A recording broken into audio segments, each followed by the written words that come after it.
Hello friends, Mali Ponfidith here, CEO of the SOAR Community Network and co-founder of the SOAR Community Nebula.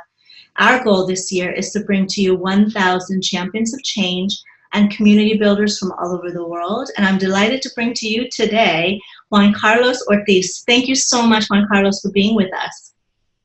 Thank you, Mali. My pleasure. Please let us know where you're dialing in from and what you're currently doing in the world right now. Well, I'm dialing from Puerto Rico, a little island in the Caribbean. And I am helping with volunteer work in trying to help with disasters, try to make somebody's worst day better, try to help them out and recover fast enough so that they can return to their normal life as soon as possible. That's great. Well, the volunteer work that you're doing, can you tell me more about it, please? Tell me the organization that you're supporting, how you got involved. I'd love to hear the history and background and share that with our community. Sure. First, let me tell you a little bit about my background. I am a U.S. Coast Guard veteran. This organization is a veteran-led organization. It started in 2010 with the earthquake in Haiti. Two veterans, Marine veterans, began to put together their skills, put together a little team, and they went to Haiti to help. After that, we started growing really, really fast to the point that we are over 200,000 volunteers, if I'm not mistaken. The number keeps rising really fast, so it's hard to keep up, but there's a lot of us. We also have civilians in our organization as well. And it's a nonprofit, and I am the state administrator for Puerto Rico. Okay. And what's the name of the organization? Forgot to ask. Team Rubicon. Team Rubicon is the name of the organization. I see the t-shirt. I love it. Well, thank you so much for sharing that, and thank you for all that you're doing and your entire community that's really coming together for this. A part of our interview series is really highlighting those people out there who are on a daily basis contributing to a greater good in society. So you definitely qualify for that, Juan Carlos. One of the questions that I also would like to ask of you is, can you share with us a time or a place or perhaps a person or people in your life who have helped you out, who have shown you love, support, compassion, and kind of shifted the way of you being today? Okay, well, yes, it would be unfair to point just one person, because I believe that we take in from many people in our life good things. So, but if I had to pick or choose one, I would say my grandmother. My grandmother is still my hero. I mean, she passed many years back, but she was the one person that impacted my life and helped me to turn over and see things differently. So, yeah. What were some of the life lessons she taught you? If you can share maybe one or two that really just keeps you grounded.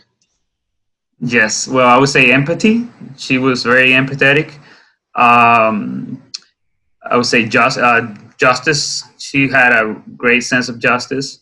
And I'm still working on that humility that she tried to put in, impart in me. But she had a lot of great qualities, and love, I would say, is one of the. She was not a person that would express it verbally, but with her actions, she was very loving. And every now and then, I find somebody that knew my grandmother in the street, and they would tell me stories about her and how she changed their lives. So, yeah, she was a great influence to this day.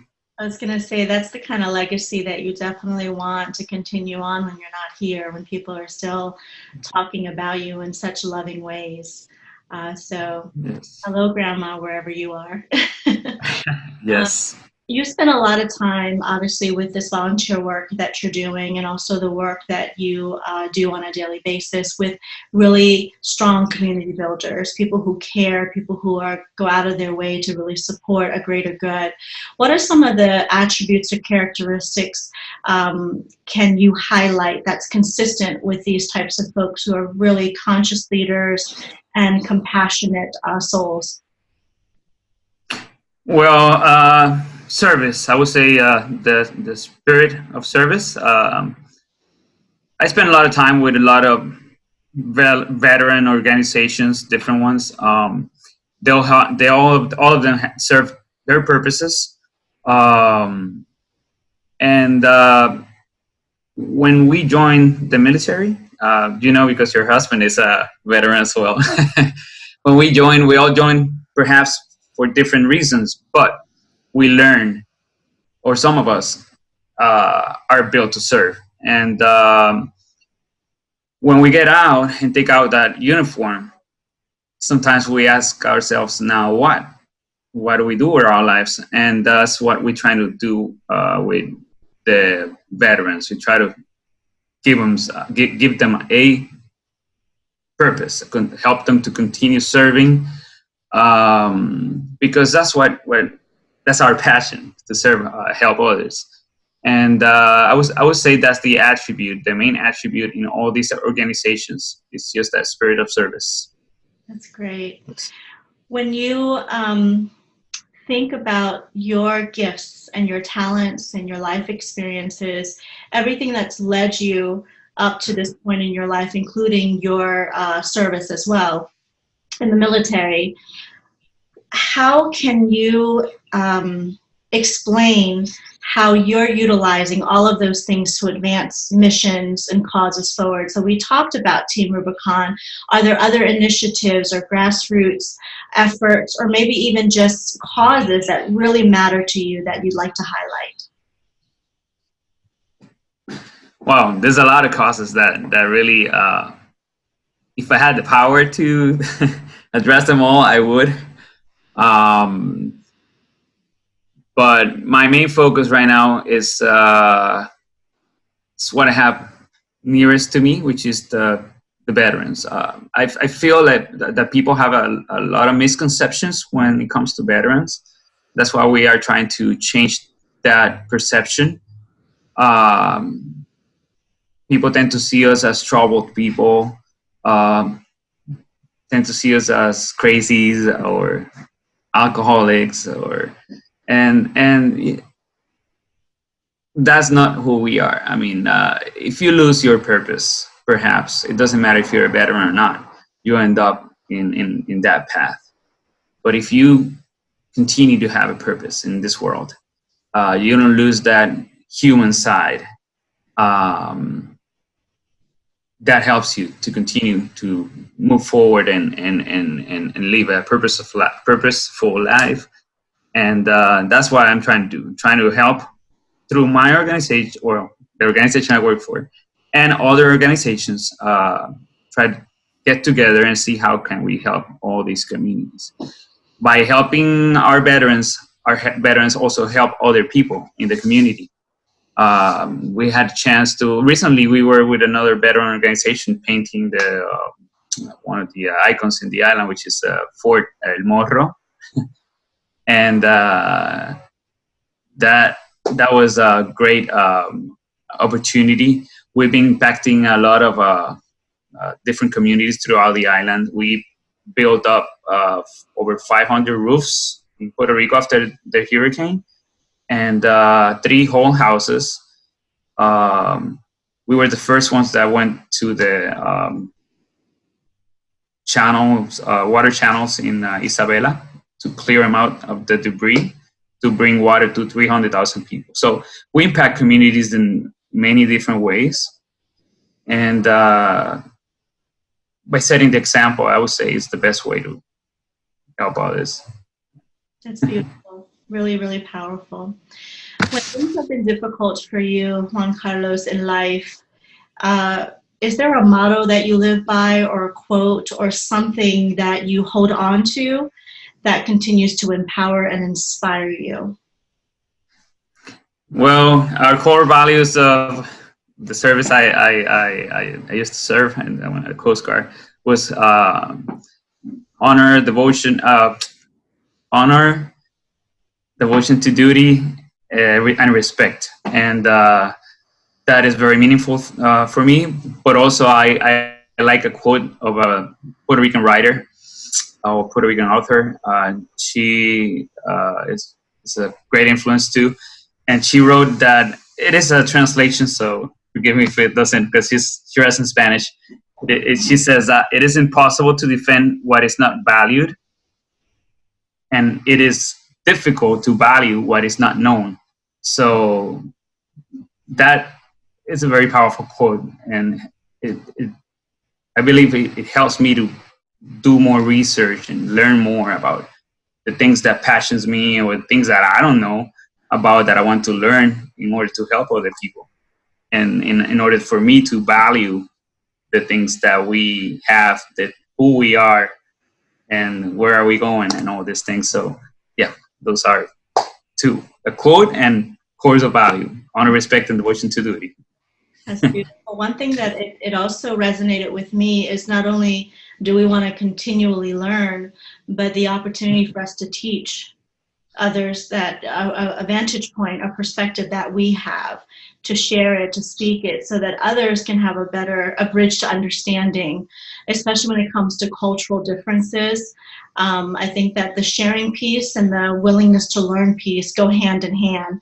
You can be willing to learn, but if you're only learning the same history or story without new vantage points, then you do stay stagnant, right? So I think it's both learning and sharing and teaching. One other question that I have for you is, if you could imagine a better world on Mars, what would it look like through your eyes? Through my eyes, a united world. There's I would say the two main things that divide us. Well, there are many things, but the two main problems, at least in this side of the hemisphere, are greediness, and power. The misuse of power. Because if you have the power to help people and you use it with that purpose, it's fine. But when you have this power to abuse people or make yourself even greater, a lot of problems arise from that. So honesty is a great core of value. I would say humbleness, and use your power to help others. Like you said, if we learn something, share it with others, teach other people, extend a hand and help. Don't put others. I would say put others before you. That would be a better world. Not a world without an ego. Not ego is also it's in this book. Ego is the enemy. So it's very interesting how ego can make us go south really quickly. So yeah, an honest world. Put yourself before others, and just be humble. I would say that would be a perfect world for me. Yeah. Well, if we could support you here in our community, if we could support you, where do you need the most support right now? Where does Team Rubicon need the most support right now? How can we help? Well, Team Rubicon is an international organization. We are all around the world, pretty much. Wherever there's a disaster, we have people in Mozambique, South America, wherever there is a disaster, we're there. We need help in Puerto Rico as well. We are a small group in Puerto Rico. So I'm trying to make us grow. So in case something else happens, hope it doesn't happen, but we have to be realistic. If another hurricane storm or earthquake or whatever happens in Puerto Rico, we are ready to assist and respond with haste, not to wait for people to come from the States and because that could take time. So we're trying to grow here, and you can go to our page, www.teamrubiconusa.org, and there's a lot of information about what we are doing, what have we done, our history, and you can help by many ways. You can help with donations. You can help joining in, your time, volunteering. We help people to acquire abilities or skills. I learned in Team Rubicon how to use a chainsaw properly, and now I'm a chainsaw instructor. So I get to travel a lot to teach people in other states how to conduct chainsaw operations. And we have a heavy equipment program. We have a medical team, which is the international team. Most of the operations internationally are medical. Yeah, there's so many things you can do. Just go to the page and surf around, look around, and you probably would like something there that would call your attention and you would like to learn more or do. Just join Team Rubicon and we can help you out. So I'll repeat that again. It's teamrubiconusa.org. Correct. Thank you. Thank you so much, Juan Carlos. I appreciate your time. We really value the work that you all are doing. I think that we do take things for granted when we don't see or we don't know that they exist, like you were talking about, right? We don't value things that we don't know about. And so hopefully today our community knows about you, about the work that Team Rubicon is doing, the great humanitarian work that is necessary and needed. So again, thank you for everything you do to be a community builder and champion for change. Thank you, Mali. Thank you for all you do as well. For those that are watching, please remember to nominate yourself or someone in your community who's making a huge ripple effect, creating one that is really impacting society as a whole, or their small town, or however they're contributing. We want to feature and highlight them. Please visit us at nebula.soarcommunitynetwork.com. Thank you, everyone.